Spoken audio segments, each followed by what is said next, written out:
Om Sadashiva Samarambam Shankaracharya Madhyamam Asmadacharya Paryantam Vande Guru Param Param Ishvaro Guratmeti Murti Veda Vibhagine Vyomabda Vyapta Dehaya Dakshinamurtaye Namaha Savavedanta Siddhanta Gocharam Tamagocharam Govindam Paramanandam Satguru Pranatoshmaham Om Om Shanti Shanti Shanti Om.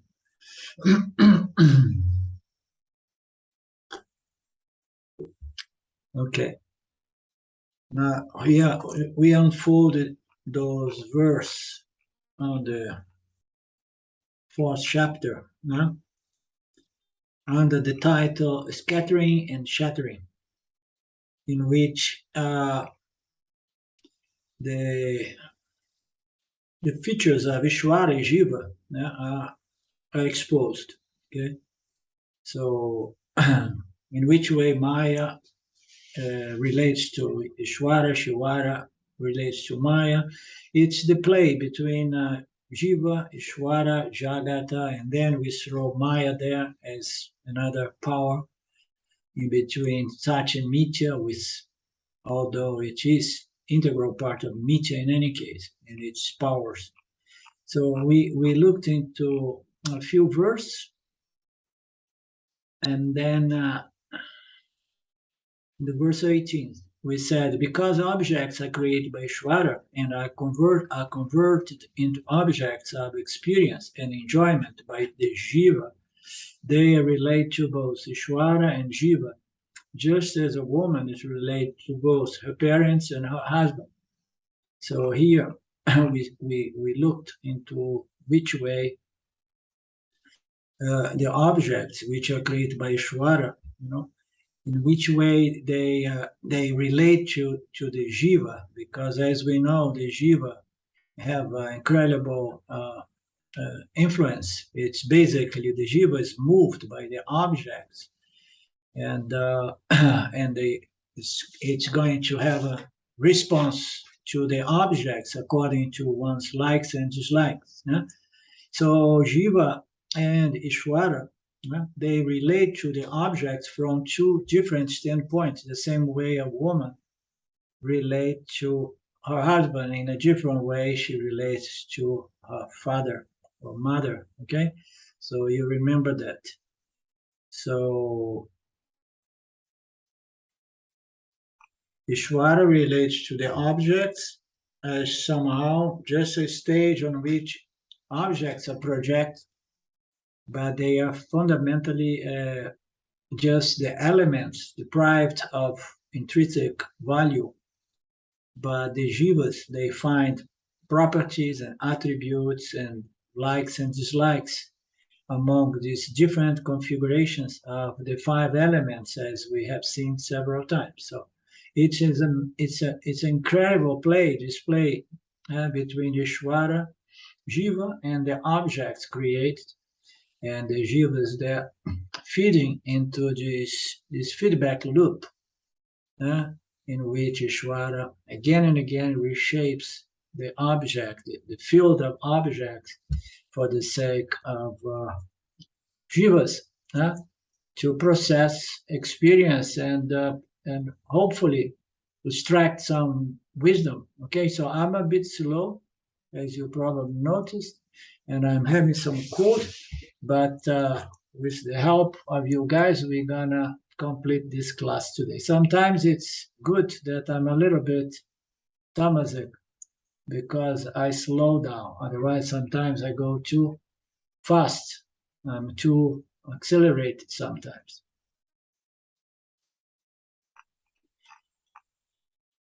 Ishvara is responsible for the functions of the subtle body, which calls Jiva's experience of the object.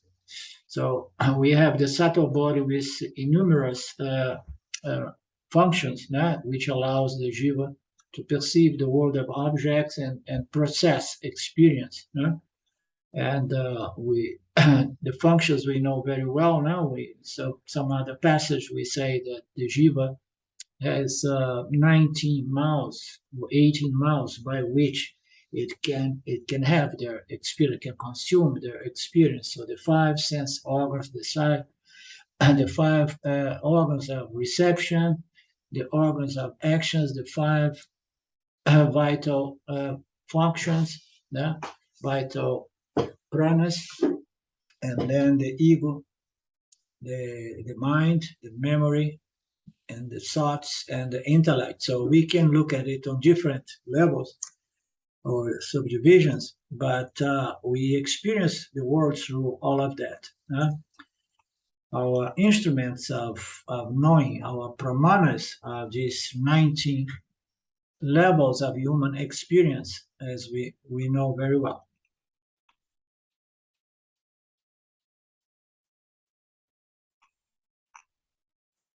And then today we begin here. The substance of the material objects created by Isvara is permanent, and the objects transformed by Maya affect jivas differently according to their vasanas. One person may feel happy on obtaining an object, whereas another may feel disappointed in obtaining the same object. A disinterested jiva will feel nothing in the presence of an object.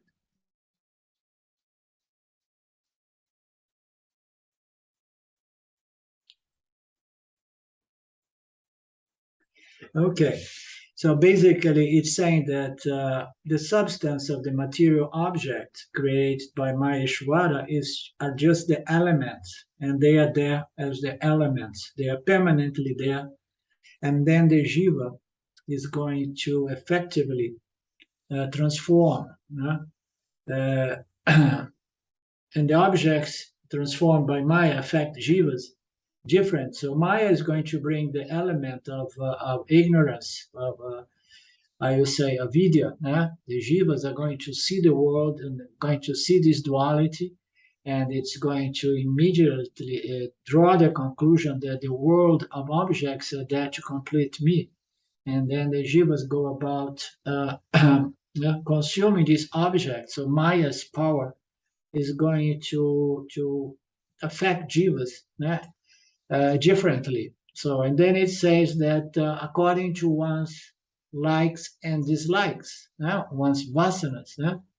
As we know, one person may feel happy on obtaining a certain object, whereas another is disappointed. So, and then we have those objects that do not produce really a feeling of attraction or repulsion or desire and fear, but feels like indifferent. So this ability to see the world of objects and somehow have this sense of positive indifference, not a negative, depressed indifference, a positive indifference is wisdom. And then a sense of seeing the world and feeling negatively indifferent is depression, I would say, which is not conducive to wisdom.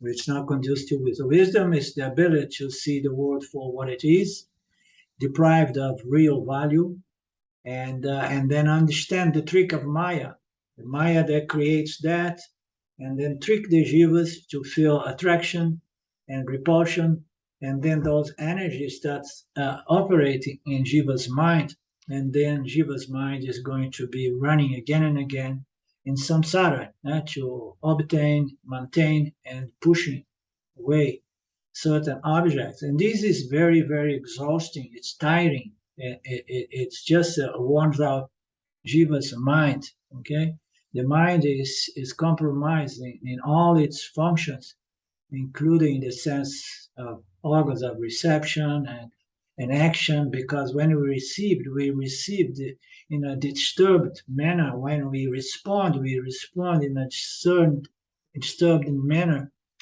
When we process experience to determine, we determine in a disturbed manner. Why? Because the mind, the entire subtle body is under the power of Maya, this ignorance that produce attraction and repulsion towards the objects Ishvara, Maya Ishvara presents before us. I think it's very clear the mechanics of the way Ishvara or Maya. Now we always blame Maya. Maya is responsible for video, the human ignorance. Okay, so Vedanta is only there to open our eyes to the fact that Maya is the greatest trickster, and out of argila, it has made numerous objects of argila so that the Jiva can feel likes and dislikes towards these namarupas, which fundamentally are only argila. So Maya is quite something. And once you understood the power of Maya, and then you can neutralize that power, and we need to properly assimilate these teachings so that we can properly neutralize this avidya, this power that Maya has to deceive all human beings. And then we can work on our way to develop this passion, vairagya, which is this equanimity towards the object, not allowing our likes and dislikes, vasanas, to condition our experience. So in other words, our likes and dislikes, they need to be reduced to mere preference, the best way to put it, because they will never really completely disappear. But as wisdom begin developing, one has less and less positive desires and negative desires, because a positive desire is desire to gain something, and a negative is to avoid something, but both are desires affecting all the faculties of Jivatma. And so we develop wisdom, and then this power of Maya is not going to disturb and compromise the functions of a subtle body, and then we can navigate through Nietzsche in a different way, without suffering too much. So, and if there is something hitting you, you just recompose yourself, and you are back standing in this knowledge that immediately neutralize or minimize avidya, which is the effect of Maya's tricks. Are we on the same page? Am I going too slow? If I'm too slow, I apologize. I can't go any faster today.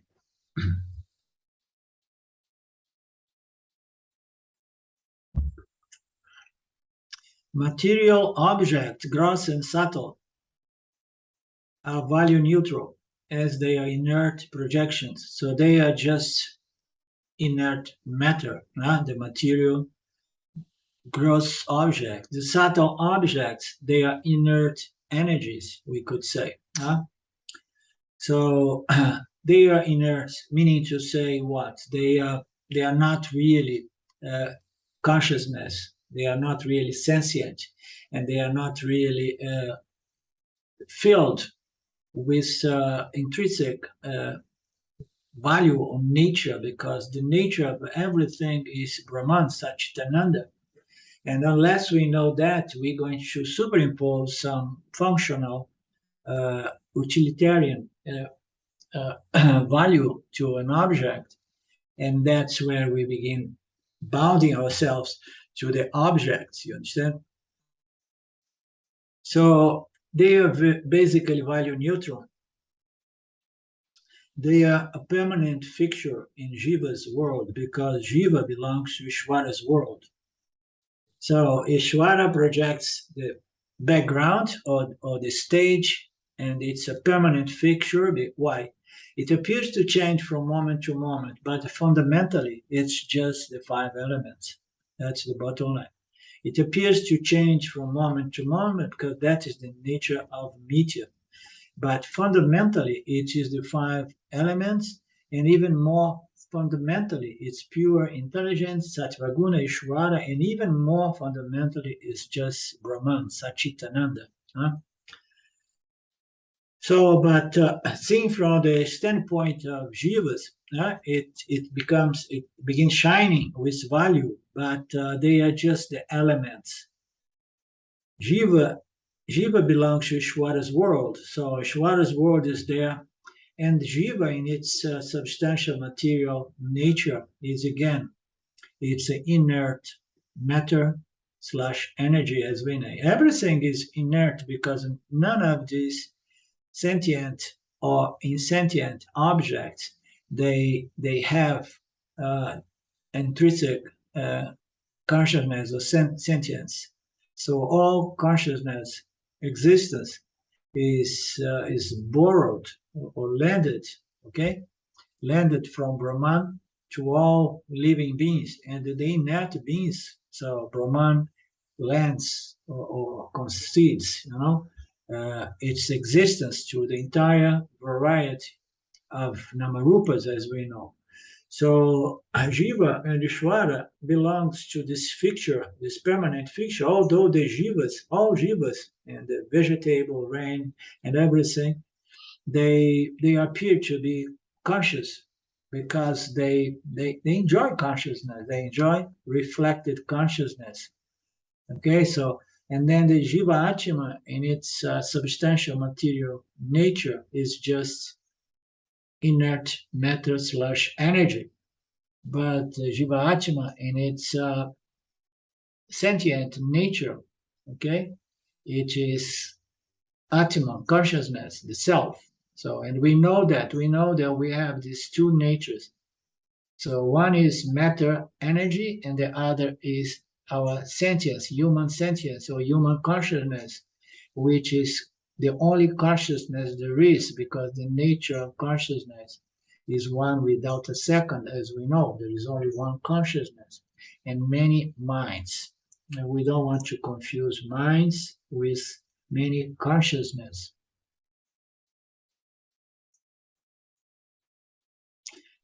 Jivas do not experience objects, they experience their vasanas. This is a often repeated statement. So it's a radical statement. The vasanas are there conditioning the experience of the jiva, and the jiva is experience its vasanas. So anyhow, this refers to a jiva absolutely under the spell of avidya, a samsari. A samsari only experienced through its vasanas, okay? So, but we are not machines, although here and there we use this analogy to say that human beings are biological configurations or biological computer programmed by one's vasanas. Huh? We say that, but why we are not really a total program? Why my chickens, they are just programmed to behave like that, and they don't have much of a discriminating power, although I notice that some are a little bit more intelligent or less stupid than the others, but generally speaking, they are just programs, and they don't have much of a discerning or discriminating faculty. But human jivas, we have this blessing, which is a big problem, because once we are just a program, Ishvara holds how you say an expression is holds its power. Let's say there is another expression. Keeps hold of all jivas, the cockroaches and the insects and so on, and everything, the cats and dogs. So Ishvara is just holding them into the structure of Dharma. So these animals, they are just innocent beings in the sense that having not the power to choose, they are going to behave according to Ishvara's nature given to them. And they are not subject to violation of Dharma, and they are not really subject to suffering, okay? Because they don't have this intelligent power to choose and decide and determine. So the scripture says that this is a blessing, but at the same time, it has a huge price tag attached to it. Why?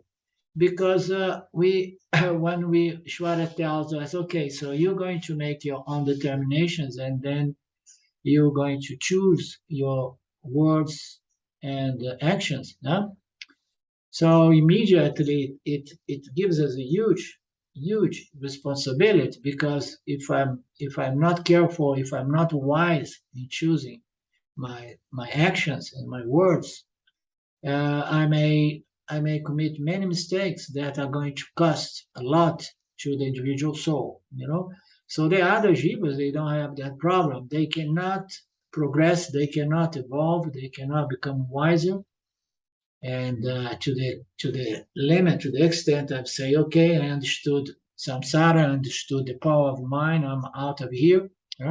So the other animals, they cannot. The scriptures say that they have to somehow evolve to become human beings, and then they have to go through this bounding process, due to avidya, the power of maya. So we have this free will, this power to decide, determine. And jivas, when we say that they experience only their vasanas, we are talking about extreme ignorant jivas or samsaris, or jivas absolutely unaware about this spiritual knowledge, and they are literally moved by vasanas. And then they are not much different from the other creatures, okay? Because vasanas, their likes and dislikes, they are going to operate them and reinforce more or less the same vasanas. And sometimes they decline as a soul, sometimes they stagnate as a soul. Huh?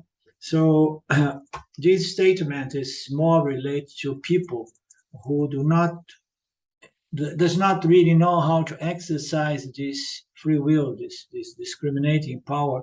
And as we know, we learn to exercise this power by conforming our mind, our knowledge to the scriptural knowledge revealed to us. So there is a Swami. I watched some class of him in last time I was in Tiruvannamalai, and he says that the Vedas and the Vedanta, they are they are the customers. No, how you say manual a usage manual we say, uh, manual. So you come here, you don't know how to behave, and you don't want to suffer, and then we have this scripture that if we understand it and if we assimilate it, and then it's going to begin neutralizing those binding vasanas that convert human beings in machines, uh, mechanically responding and mechanically reinforcing the same ignorance beyond the end of time. So this is the condition of most human beings. But a lot of people somehow begin growing and slowly but surely begin coming out of this dense mass of ignorance. So they experience their vasana, they create by wanting certain objects and not wanting others. So the idea of Jiva creates a world, which is a subject world imagined in their minds by projecting values to the objects and then developing attraction and repulsion. This is the way Jivas create, but this happens in the mental world. You understand? It does not create anything really in the physical material world, although it still has some element of impacting the physical material world, because if we start developing wise vasanas, we're going to stop asking Ishvara to produce more stupid objects for our consumption, and we're going to ask Ishvara to produce more and more good teachers and gurus for the sake of humanity, so that more people can live in freedom and so on. So, and then we start developing the value for Dharma and moksha, and we want more people to develop this value, you know. So it's our actions do not impact the physical material world, but influence, because Ishvara, as Ramji likes to say, is a facilitator. Whatsoever Jivas want, Ishvara somehow say, oh, are you sure? Are you really sure? Okay, if you insist. So here goes. Huh? And then, good. So here I am again. I was reborn. I got a new a new body, you know, and I have all my loads of likes and dislikes, and I'm gonna go about chasing the same objects I was chasing in my past births. Okay, so if people insist to remain stuck, Ishvara does not oppose anybody. Yes, Claudio. Your mic is closed.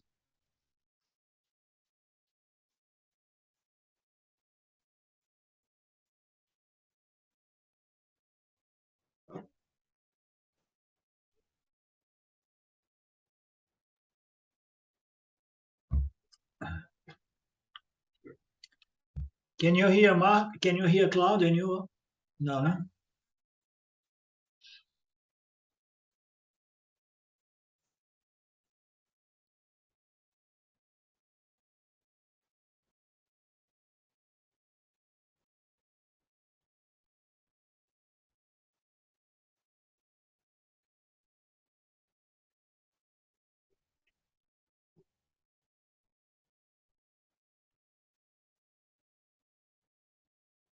So he's resetting. Let's see if he comes back with his mic on.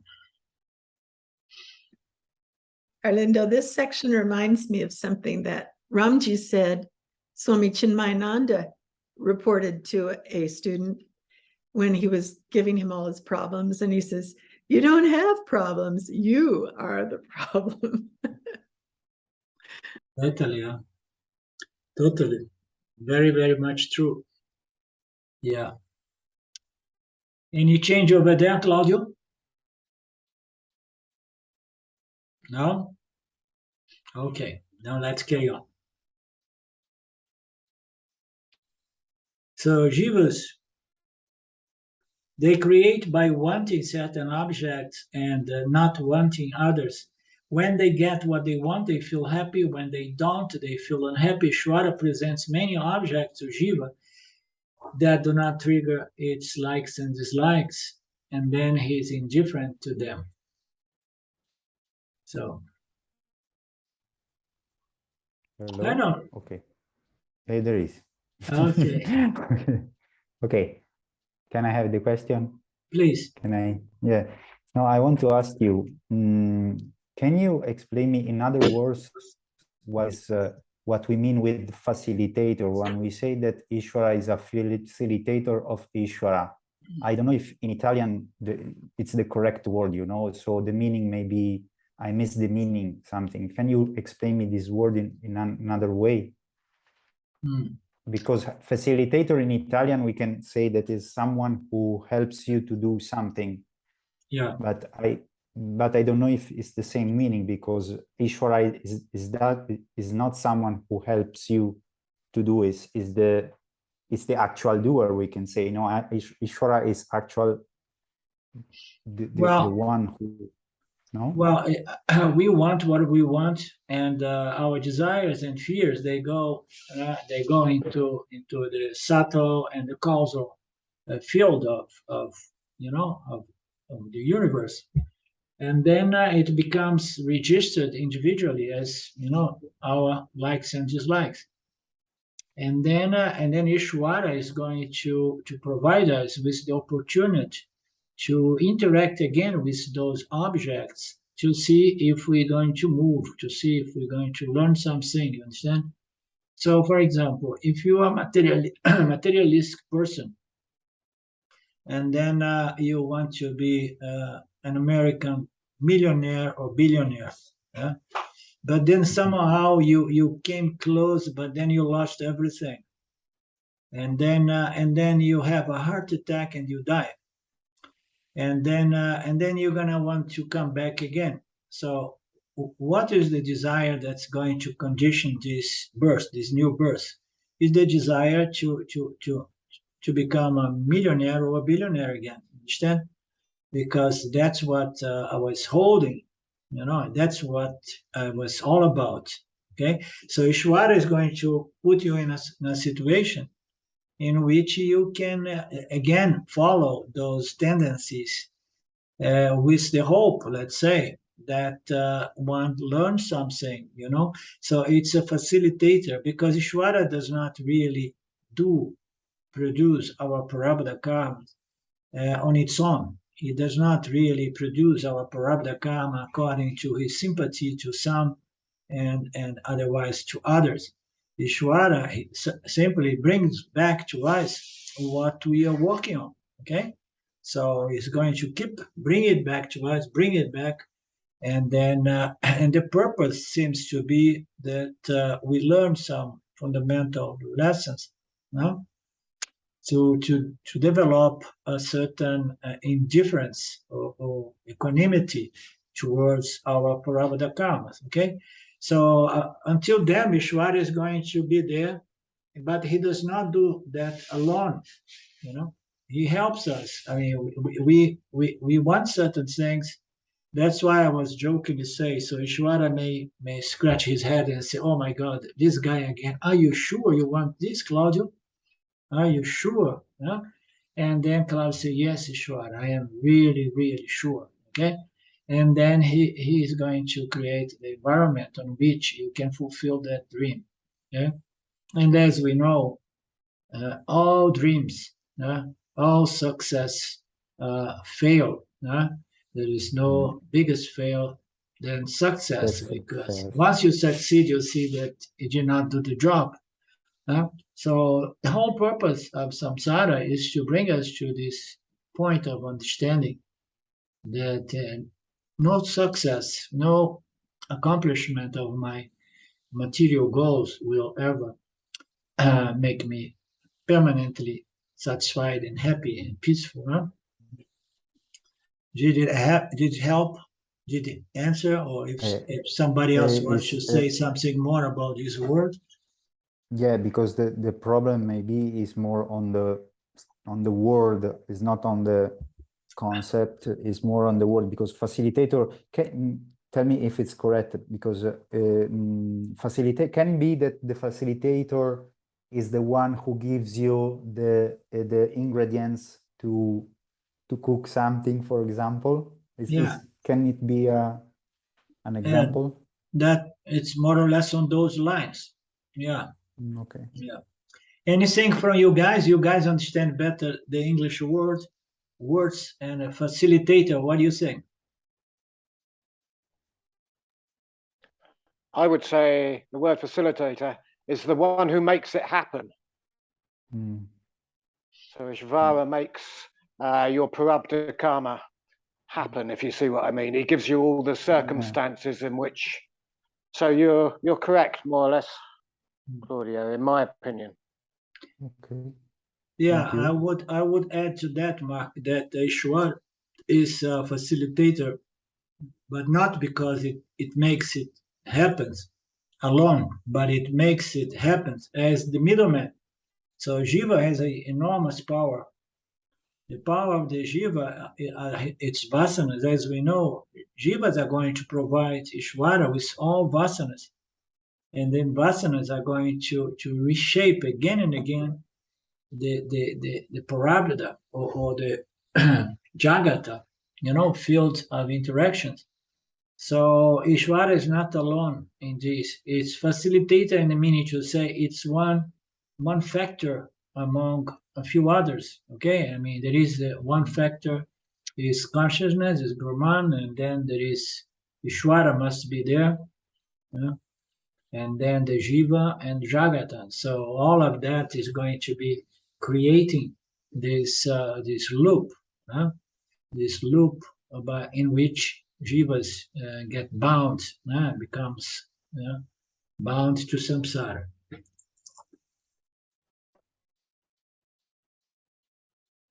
Isvara presents many objects to Jiva that do not trigger its vasanas.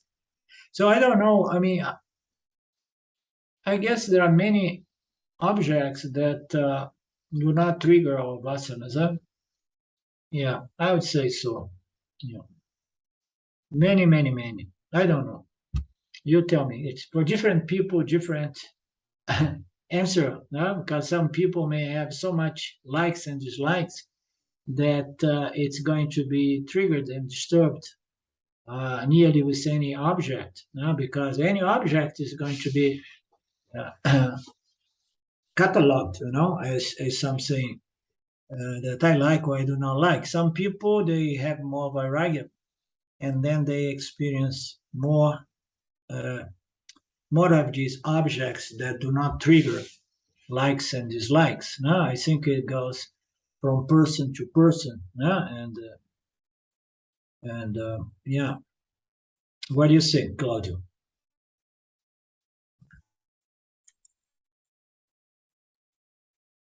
Sorry, I was still thinking on other concept now about that, so I don't follow exactly what you asked me. Can you repeat? And then you missed it. Yeah, I was still thinking about Ishvara. Ideas come to me, I was writing for, so I miss it.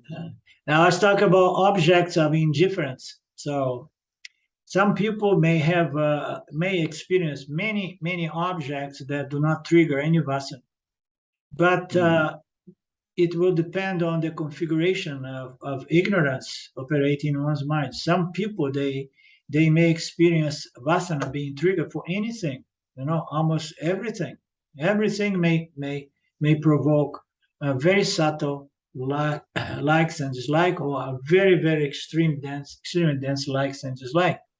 I guess it depends on how wise the person is, or how purified, let's say, the person is. So there are many vasanas being triggered. There are persons that are going to see a small fly or an ant or an insect, and immediately is going to disturb one's mind, and like that, many things, I see one color and I'm disturbed because I don't like that color, for example.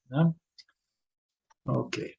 Yeah, I think it can depend upon the how much the knowledge of the person, if it's wise, but also if it's ignorant, because he can have also some kind of negative indifference, like we say. So absolutely, you brought a good point. Yeah. Some people may not have their vasanas triggered because they are depressed. Yes. Yeah. Or maybe because they don't know how to respond and they don't have knowledge, so they are not prepared, so they miss good situation for do some sattvic action. So it can be a lot of things, I think. Yeah, let's leave it to Isvara. Isvara knows how to cook it all together. Yeah.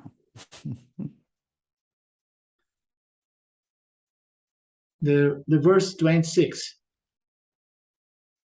So the mind may affect the objects perceived in the states of delusion, dreaming, remembering, and imagining. Does it affect the objects perceived through the sense in the awakened state? Did we do this last week? I think I'm messing up things here. And again, you did not stop me. Where did we stop last time? We stopped on verse 31, but I think Isvara wanted Elizabeth to hear these. Elizabeth was with us last time, no? Oh, was she? I don't remember. No, I don't think I was. No, I'm so sorry. I'm too negative, indifferent, depressed.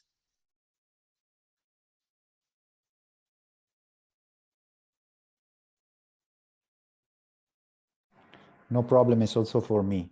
I wasn't there. Oh, you were not there, and you did not do your homework, and you did not watch the videos, huh? Really not. It's in the list. In Yeah, the to-do so list. okay, let's confess our sins all together now. Mhm.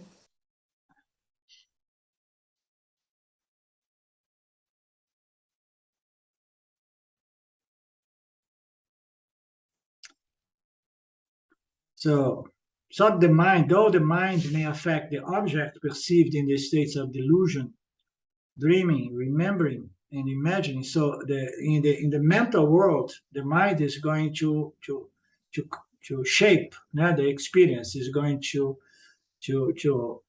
make the experience happen in the mental states, and then it presents the mental states of delusion, total tamasic mind, dreaming, imagining, remembering.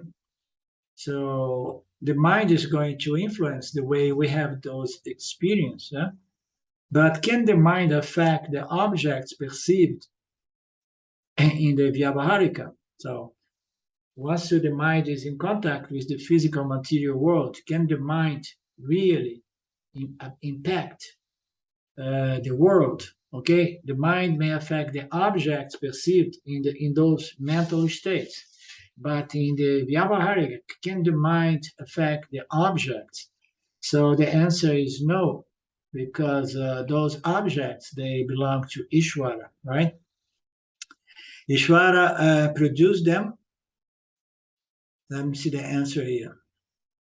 Acharya Shankara and others point out the fact that the mind assumes the form of the external object with which it comes into contact and modifies that form to suit its purpose.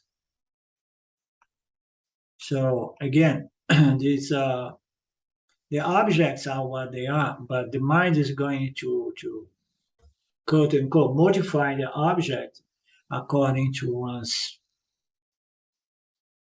vasanas or desires and fears and likes and dislikes.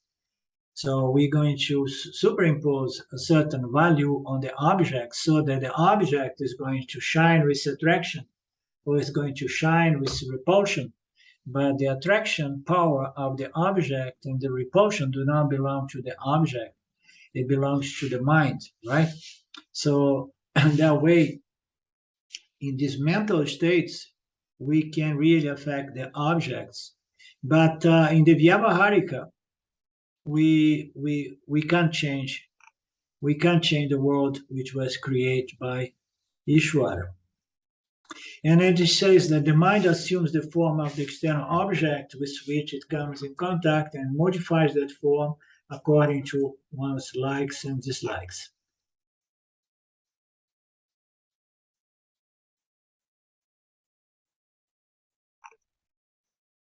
Okay. Oh, here there is an interesting part. Isvara presents objects to Jiva, and Jiva's vasanas unconsciously interpret them. Again, this is the condition of most samsaris. Ishvara present the object, and then Jiva's program unconsciously are going to have an experience about those objects. Experience is rarely value neutral for Jiva, even though the objects are value neutral. It's interesting because it's saying that it's answering my question, my inquiry before. Experience is rarely value neutral for Jiva, even though objects are value neutral. Interesting, huh? So, for example, in the same dream, mind boasts wonderful and terrible things. Wonderful and terrible things happen, which leads to the conclusion that the dream substance is value neutral. In the same dream, both wonderful and terrible things happen. Yeah. Okay, it's saying that you're projecting the dream world. So what is the cause of the dream world? Is the mind. The mind projects its latent desires and fears. So those mental impressions that somehow wants to carry on. And then we have this projection, which comes from the mind. Yeah? And then within the dream world, we experience terrible things and wonderful things, which leads to the conclusion that the dream substance is without any value. Okay, otherwise it could not be really wonderful and terrible, in the same state. In the same state, we experience both wonderful things and terrible things. It means to say that fundamentally, the dream state is not really, is not really something that contains wonderful values or terrible values. So who is adding terrible values and wonderful experience, terrible experience? Who is the vasanas again? The vasanas are projecting themselves, creating the dream world, and then we experience the dream world, which is basically the impressions of the waking world, the physical material world, retained. And the same vasanas are there. If you're afraid of a certain thing in the awakened state, it's going to appear as an object of fear again in a dream state. The same vasanas are going to condition both objects, the subtle objects in the subtle world and the physical object. But we're talking about the pratibhasika, the subjective reality of every individual. So the dream substance, the dream substantial nature is not horrible or wonderful. Isvara is the dream mind, and Jiva's condition is the unfolding drama. So our condition is going to turn life into a drama, if we don't know our true nature. The actions of the hero and the villain in a film are just a neutral screen reflecting different inert objects. As we know, this is a very famous Vedantic analogy. The fact that vasanas unconsciously interpret reality may present a problem for a jiva seeking moksha. It can claim that it's not responsible for its problems, assumes a victim mentality, and avoid work on its vasanas. Okay, so this is interesting, bring me to that other inquiry I was presenting, like the fact that vasanas unconsciously is going to condition our experience. It may become a problem if the Jivatma discounts its free will, its power to discriminate and discern and determine, so that it can filter those tendencies, those vasanas that project or shape or modifies or distorts the object, giving them positive and negative values. So this knowledge is going to neutralize that ignorance imposed by Maya. So if we take the vasanas as a power that total controls our lives, it means to say we are living from a standpoint of binding vasanas, and I have no control. Then we are in the victim mode. Okay, so what to do? I tried so much to be a better me, but I failed, so I give up. I'm just going to move with my whatsoever nature. So I'm giving up the most precious thing of a human birth, which is the power to develop a certain wisdom, to observe my tendencies and reshape them in accordance to my goal, which is Dharma Moksha. Understand? So I need to reshape. I have to reprogram my vasanas. Isvara is not going to reprogram our vasanas. So only the Jiva Atma can reprogram its vasanas. So if we don't take responsibility in this process, and then we take the victimizing attitude, and that becomes a big problem. And then someone may begin praying, and chanting, Isvara, please remove my ignorance and give me moksha. No.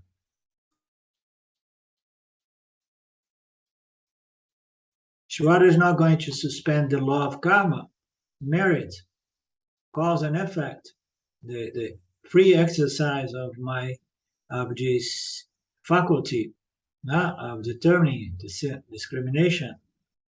So we need to make good use of the mind we were giving.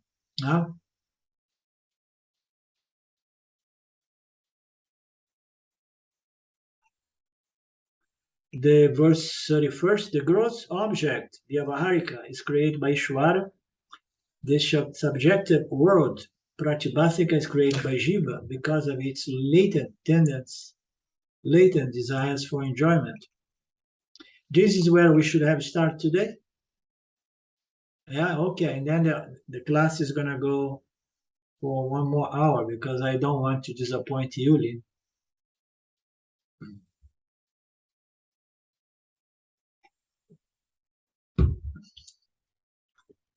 Okay.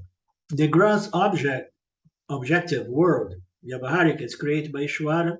The subjective world, pratibhasika, is created by Jiva because of its latent desire for enjoyment. So again, here we have Isvara as the facilitator. The gross object is created by Isvara. Yeah? And then the subjective world, which is the way we see the objective world through our vasanas, is created by the Jiva. Jiva is doing that because he's projecting their likes and dislikes, okay? Desires and fears towards these configurations of the vyvaharika. But the funny thing, as I was pointing out before, is the gross object world is created by Isvara. And then the pratibhasika is created by the Jiva. But the Jiva, to the extent that it keeps modifying its likes and dislikes, it compels Isvara also to modify the vyvaharika.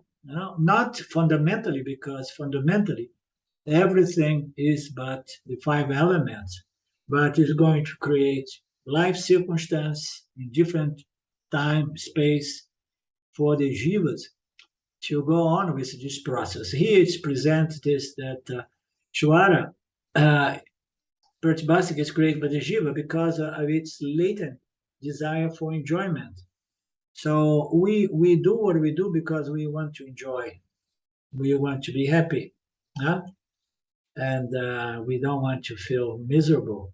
But by doing what we do for the sake of enjoyment, we are challenging a system which is absolutely not under our control, because I don't have the power to attract certain objects, especially when I am the one projecting terrible things and wonderful things on the object. You understand? So we have the tendency, this latent desire for enjoyment, but the very desire for happiness is going to produce unhappiness. Why? Because if you say, geez, I like, and geez, I like, immediately I am rejecting the other objects of experience. You understand? So we have this latent desire for enjoyment, unless we like to suffer. Some people may have this dysfunctional mind, but overall, everybody wants to be happy. And by trying to be happy, we become unhappy. This is a good title for a good satsang as well. The desire for happiness may be the cause of unhappiness, because we are going to be again and again superimpose what I believe to be an object of happiness and rejecting what I believe not to be an object of happiness. Jiva lives in its own internal world. In this discussion, the word world means experience. Isvara creates the idea of a Jiva and the objects with which Jiva interacts. Isvara is not an enjoyer. It is impersonal and totally free of the creation. It is a projector, and the light in the projector. Maya is the film, and the movie is the world of gross and subtle objects. This is so beautiful. Huh? So the jivas want to experience the objects in the physical and in the subtle world. So what it means to experience the object in the subtle world?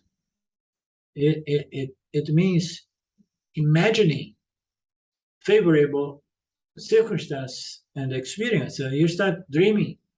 Now some people, they are very good in dreaming and start believing that everything is going to be wonderful because, as I think, so it is, So I can become an enjoyer, as a dreamer. So Isvara created the idea of Jiva and the objects with Jiva interacts in both the physical and the subtle objects. Isvara is not an enjoyer, Jiva is an enjoyer that becomes a sufferer in most cases. That's the thing. So we want to be the the doer and the enjoyer, as we say, and the sense of doership and enjoyership needs to be neutralized by the means of knowledge, understanding. So if we think that we do everything, and furthermore we do motivate by enjoying the results, okay? So we are just missing out because we are not understanding the system. First, we are not the doer alone. Our participation as a doer, we are also facilitators for sure. Our actions, is just one factor among many factors operating in the field. And then if I do things, I do for the sake of enjoying. And then what happens? So I have not much control on what's going to come my way. And furthermore, so I may be overcrowded with negative vasanas that anyhow is going to reject most of what comes my way. Understand?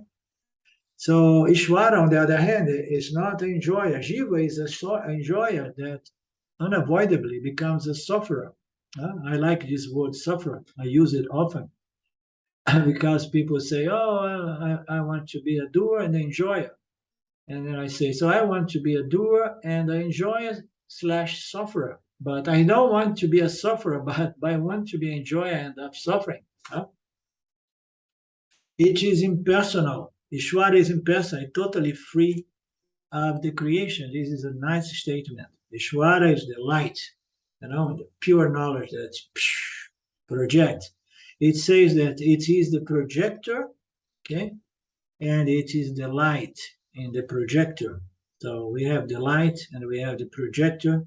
Maya is the film with the entire macrocosm body of collective vasanas of the universe, with all the souls included.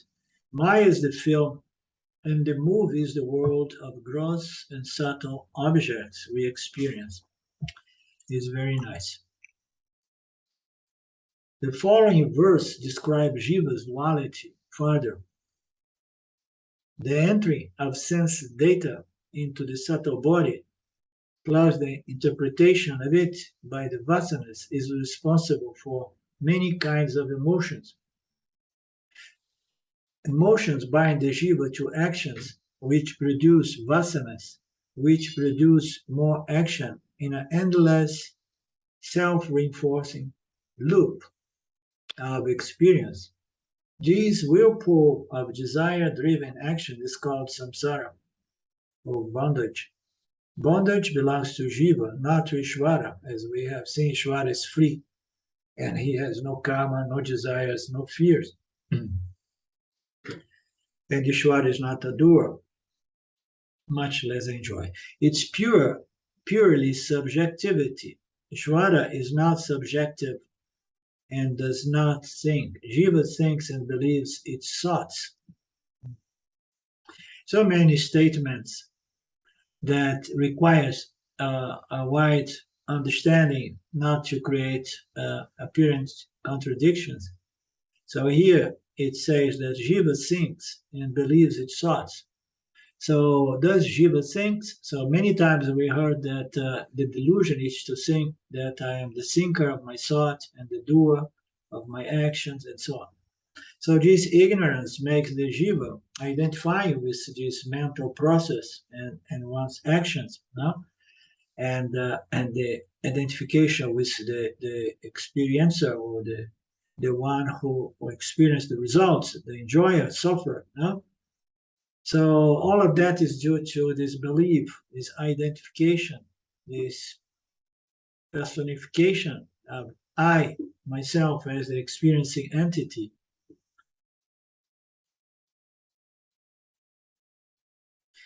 So here it presents in a technical way, in the sense that the duality produced by Jiva, it's a function of entry sense data. So the mind receives this stimulus, and then it runs through the mind, which is going to interpret under the influence of one's vasanas.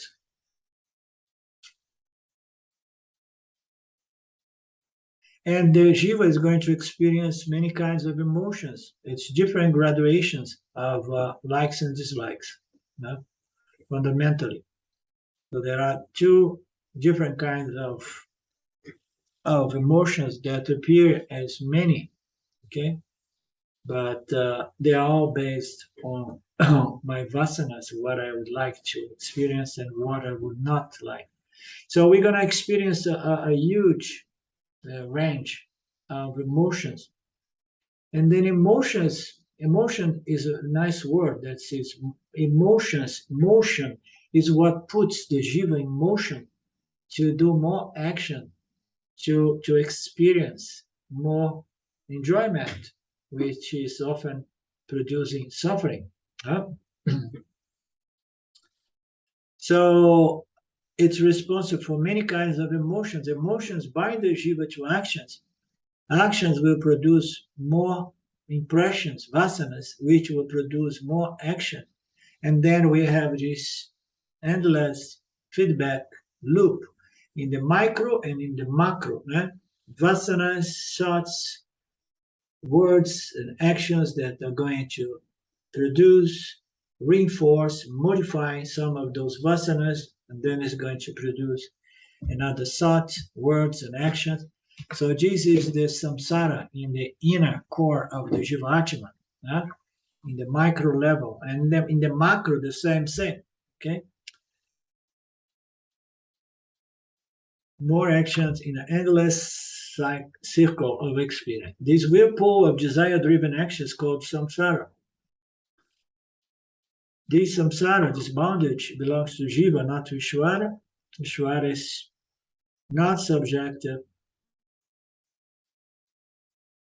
and does not think. So you see how much problems we have due to this beautiful gift, the so-called intelligent free will, the ability to think and process this contact with the world of objects. So we developed this pratibhasika, in which the Jiva is bound to the physical material world, which fundamentally has nothing to it, but bind the Jiva, and the Jiva is there under those two powers of attraction and repulsion that compromise the human subtle body. So Isvara does not have this problem. Isvara does not have a subjective experience because Isvara does not think. Isvara is the system. Jiva thinks and believes that he is the thinker, the enjoyer, which becomes often the sufferer due to this misidentification as the thinker and the one who wants to enjoy the results. Jiva's likes and dislikes cause bondage. We know this because when likes and dislikes are present, pleasure and pain are present. But when they are not present, there is neither pleasure nor pain. So this is very nice. Jiva's likes and dislikes cause bondage. Bondage causes suffering because we don't like to depend on anything, to be bound to anything, dependent, attached. So likes and dislikes cause attachment. I'm attached to what I like, and I'm totally attached to what I do not like. Understand?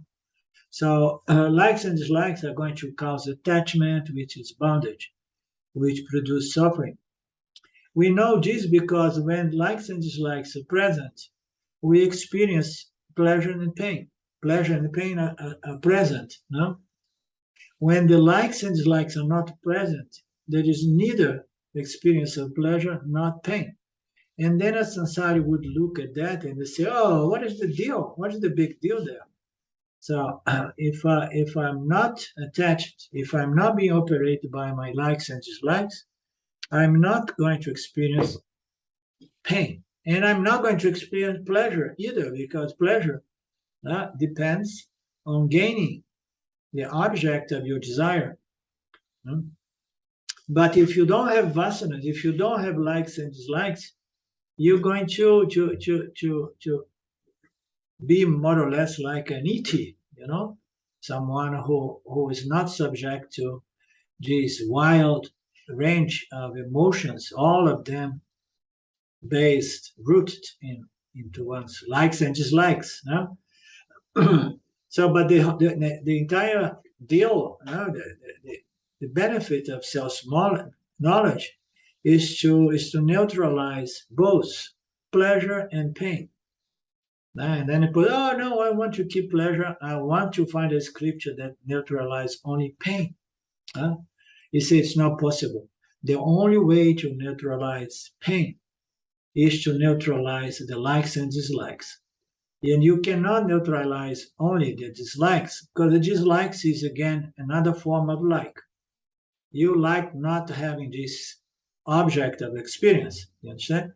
So we're in a situation that very few people are interested in self-knowledge, because everybody believes that the big deal is to keep pleasure and avoid pain. Do you understand, Claudio? Never try to teach Vedanta to your meditation students. You're going to lose all your students. Okay, Vedanta has destroyed my career as a guru. You see how many we are in here? Likes and dislikes are just vasanas appearing in the subtle body. Okay, so we leave the continuation for tomorrow, but I'm feeling like that I'm getting like one of those old dicks that got stuck on the same verses again and again every week. I need you guys to help me to come back from where we stopped. This is a bit confusing because I need to fix what's wrong with the other laptop, not to have to switch it. Okay, we begin from the verse 33. So nobody's sad about this removal of pleasure of one's life. No. Okay. Om Purnamada Purnamidam Purnamudachyate Purnasya Purnamadaya Purnamevavashishyate. Om Shanti Shanti Shanti. Thank you, Lord. Thank you, my dear friends. Namaste. Goodbye. Arrivederci. And we see us again next Thursday, Isvara willing. Okay. Thank you. Bye-bye. Bye-bye. Thank you, guys. Bye-bye. Thanks, Arlindo. Bye now. Yeah.